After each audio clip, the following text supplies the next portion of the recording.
गणपते नमः। जैसा कि आप सभी जानते हैं, गणपति बप्पा हम सभी के घर में विराजित हो रहे हैं।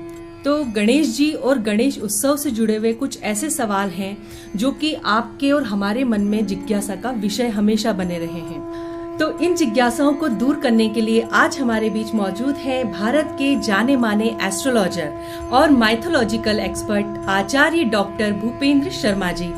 आचार्य जी, आपका स्वागत है। नमस्कार। तो आचार्य जी, अष्टविनायक गणपति जी से जुड़े हुए 8 ऐसे जिज्ञासापूर्ण सवाल है जो आज हम आपके सामने रखने वाले हैं। और उनमें से पहला सवाल है, भगवान गणेश जी को गणपति जी और गणेश जी क्यों कहा जाता है? ये गणेश जी और गणपति जी नाम रखने के पीछे क्या तात्पर्य है? देखिए, गणपति और गणेश ये दो शब्दावली में दो चीज का बहुत महत्वपूर्ण ध्यान दिया गया है। गणपति यानी गणों के पति। हमारे जीवन में भगवान शंकर के कई गण हुए। गण मतलब पार्षद, यानी कोई भी व्यक्ति के समस्त कर्म करने के कार्यों के अलग अलग विभागों के विभागाध्यक्ष को गण कहते हैं। और गणपति जो है वो सारे गणों के पति यानी स्वामी कहलाते हैं, इसलिए उनका नाम एक गणपति है। दूसरा गणेश, गण धन ईश, यानी जो गण हैं, समस्त जीव हम गण हैं, जैसे मनुष्य गण, देव गण, राक्षस गण, ऐसे जितने भी प्रकार के गण होते हैं उन समस्त गणों के देवता यानी ईश्वर के रूप में गणेश है, इसलिए इनको गणपति और गणेश कहा जाता है। अच्छा आचार्य जी, हमें ये तो पता चला कि गणेश जी को गणेश और गणपति क्यों कहा जाता है। अब हमें ये बताइए कि गणेश जी का स्वरूप हाथी के समान क्यों है? देखिए, एक बहुत पुरानी कथा है। भगवान शंकर जो है माता पार्वती से मिलने के लिए जाते हैं और माता पार्वती स्नान करने के लिए जाती है, लेकिन उससे पूर्व वो अपने उपटन के द्वारा एक मूर्ति का निर्माण करती हैं और वो बाल्य रूप में रहते हैं। उसे अपना गण यानी सुरक्षा गार्ड बनाकर माता पार्वती अपने द्वार पे खड़ा कर देती है और कहती है कि मेरी अनुमति के बिना किसी को भी अंदर मत आने देना। उन्हें पता नहीं था कि उनके पिता के रूप में भगवान शंकर हैं, लेकिन उन्होंने भी उनको भी अंदर नहीं जाने दिया। और इसी बात को लेकर भगवान शंकर और उनके समस्त गणों से उनका बहुत बड़ा युद्ध चला, लेकिन युद्ध के उपरांत भगवान शंकर को उस युद्ध में आना पड़ा और अंतिम में उनको अपने शस्त्रघात के रूप में अपना त्रिशूल चलाना पड़ा और गणपति जी की जो मूर्ति थी, मुख जो था वो मुख खंडित हो गया। तत्पश्चात जब माता बहुत योग करने लगी, क्रोध करने लगी, तो उनकी जिद के अनुसार भगवान भोलेनाथ ने उनको कहा, अपने नंदी को कहा कि जाके एक पश्चिम की दिशा में जो भी आपको सर्वप्रथम आपको मिलता है उसका आप शीश ले आइए। तो सर्वप्रथम हाथी के बच्चे का शीश मिला और वो शीश गणपति जी के मुख पर यानी उनकी जो धड़ था उस धड़ पे उसको लगाया गया। तब से वो गणपति यानी हाथी के रूप में उनकी जो है प्रतिमा देखी जाती है, उनका स्वरूप देखा जाता है और गणपति जी इस प्रकार से हाथी के रूप में, गज रूप में जो है प्रसिद्ध हो गए। अच्छा, अब हमें पता चला कि भगवान गणपति जी का जो शरीर है वो मनुष्य का है और जो उनका मुख है वो हाथी का है। अच्छा आचार्य जी, गणेश जी का एक दांत टूटा हुआ क्यों है और उस दंत का आखिर में हुआ क्या, और गणेश जी को एक दंत क्यों कहा जाता है? देखिए, इसके विषय में एक बहुत अच्छी कथा प्रचलित है कि परशुराम जी जो है वो अपने इष्ट भगवान अपने गुरु से मिलने के लिए कैलाश पर्वत पे आते हैं और परशुराम जी जब भगवान शंकर से मिलने की जिद करते हैं तो गणपति जी उनको कहते हैं कि मेरे पिता ध्यान मग्न है, वो अभी किसी से नहीं मिल सकते। इस बात को लेकर कई बार उन्होंने प्रार्थना की, लेकिन गणपति जी ने उनकी एक भी प्रार्थना न सुनते हुए उनका तिरस्कार किया। भगवान परशुराम जी को क्रोध आ गया और क्रोधवश उनका और गणपति जी का युद्ध हुआ। युद्ध के पश्चात उन्होंने अपना फरसा था वो उनके ऊपर चला दिया और उससे गणपति जी का एक दांत टूट गया। उस दांत को जब भगवान शंकर के द्वारा बताया गया कि इस दांत को तुम संभाल के रखना, भविष्य में इस दांत का बहुत ही महत्वपूर्ण कार्य होगा, उस दांत से ही उन्होंने गजमुख नाम का एक जो है दैत्य का जो है युद्ध जीता और उसी दांत से भगवान गणपति जी ने वेदव्यास व्यास जी के द्वारा श्री महाभारत का वर्णन यानी महाभारत को लिखा गया है अपनी नींव के रूप में, यानी अपनी जो है कलम बनाकर गणपति जी ने उससे ही महाभारत को लिखा गया है। तो इसलिए उस दांत का बहुत महत्वपूर्ण उल्लेख बताया गया है। अच्छा आचार्य जी, इसीलिए गणेश जी को एक दंत कहा जाता है। अच्छा आचार्य जी, गणपति जी की जो सवारी है वो मूषक ही क्यों है? देखिए, इसके बारे में ये पुराणों में कथा बताई गई है कि एक गजमुख नाम का एक दैत्य हुआ करता था, जिसने बहुत आतिताई मचाई थी। वो सभी परेशान देवता जो थे वो भगवान ब्रह्मदेव के पास जाते और ब्रह्मदेव उनको गणपति जी के पास भेजते और गणपति जी उस दैत्य का जो है संहार करने के लिए, उसको नियंत्रित करने के लिए युद्ध के पर जाते हैं। युद्ध करने के पश्चात जब वो बहुत तरह से परेशान हो जाता है दैत्य, तब वो अपने प्राण बचाने के लिए भागने की स्थिति में आ जाता है और भागते भागते गणपति जी अपने पाश को फेंक कर उसको नियंत्रित करते हैं, उसको बांध लेते हैं और जब जाके वो अपने प्राण की भिक्षा मांगते हुए गणपति जी को कहता है कि मैं आपसे आज से आपकी शरण में हूँ।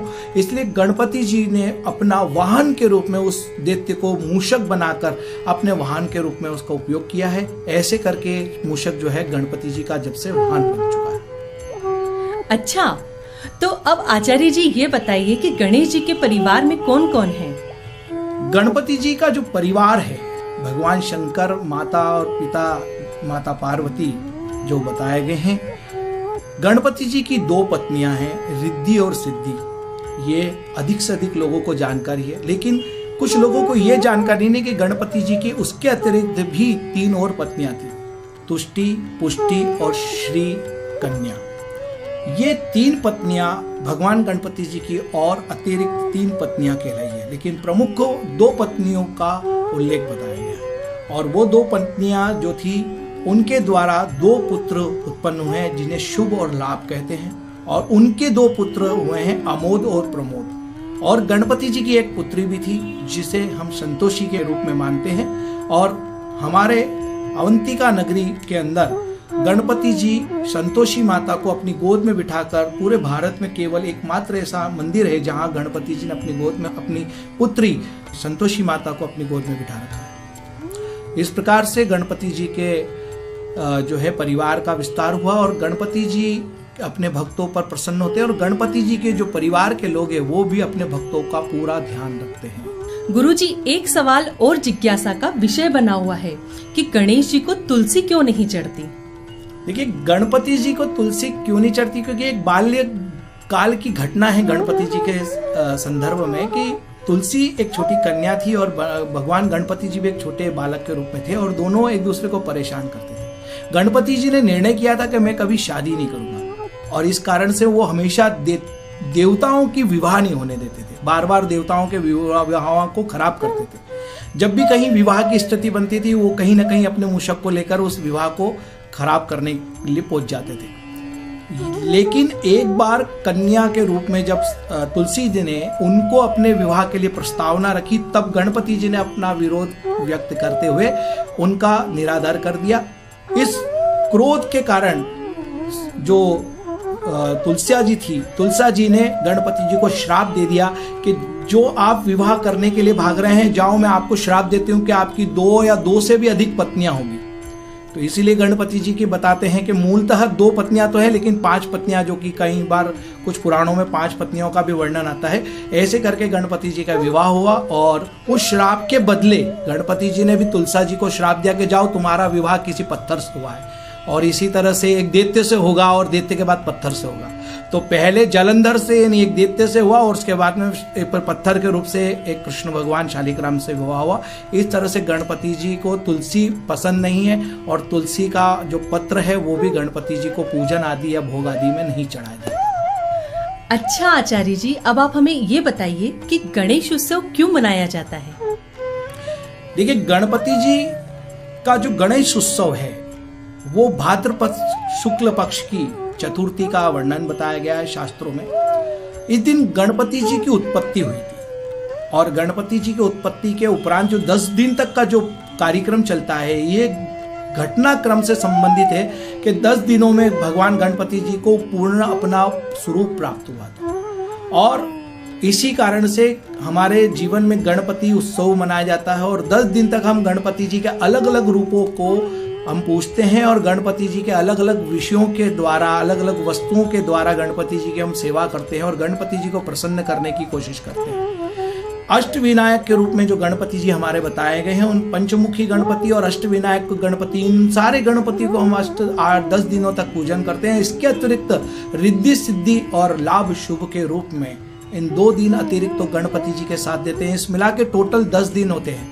बताया जाता है कि देवताओं का 16 संस्कार नहीं होता है, देवताओं का केवल विसर्जन होता है, अंतिम संस्कार मनुष्य का होता है।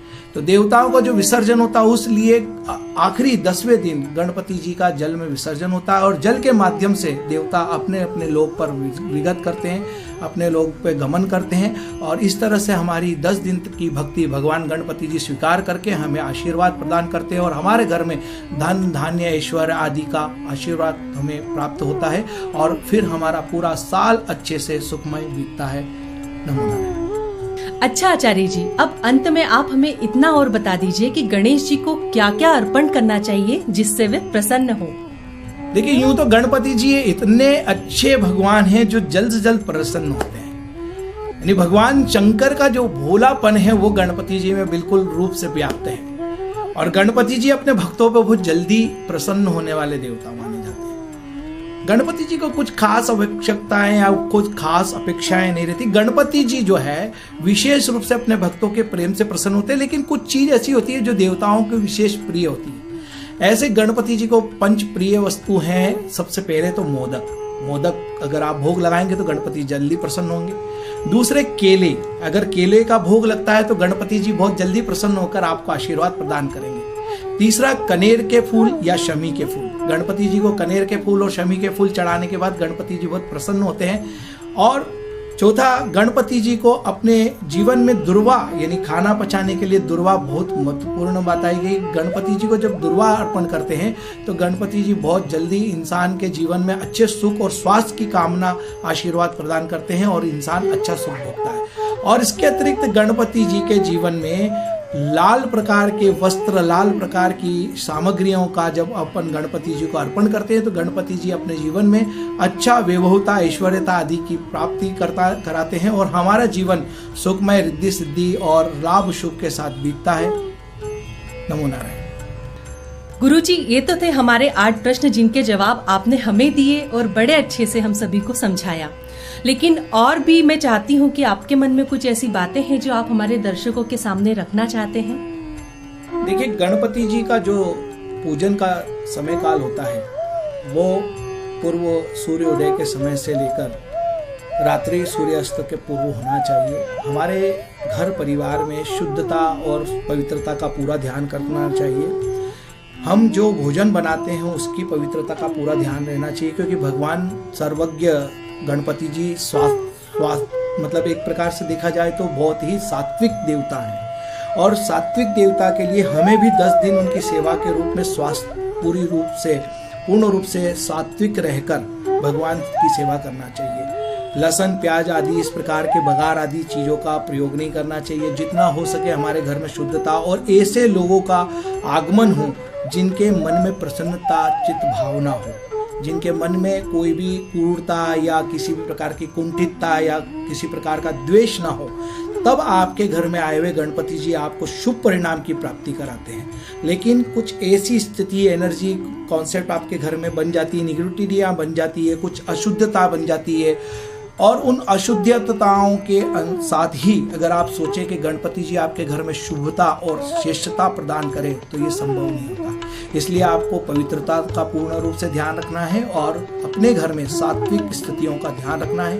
फिर देखिए, गणपति जी आपके जीवन में शुभ लाभ अर्जित करेंगे और आपके जीवन रिद्धि सिद्धि से परिपक्व रहेगा। परमात्मा श्री गणपति जी महाराज और आपकी इष्ट देवी आपके जीवन में शुभता प्रदान करेगी और इन्हीं आशा और विश्वास के साथ मैं कामना करता हूं कि गणपति जी जो आ रहे हैं वो सभी आपके जीवन में शुभ और अच्छे परिणाम को प्राप्त कराएं।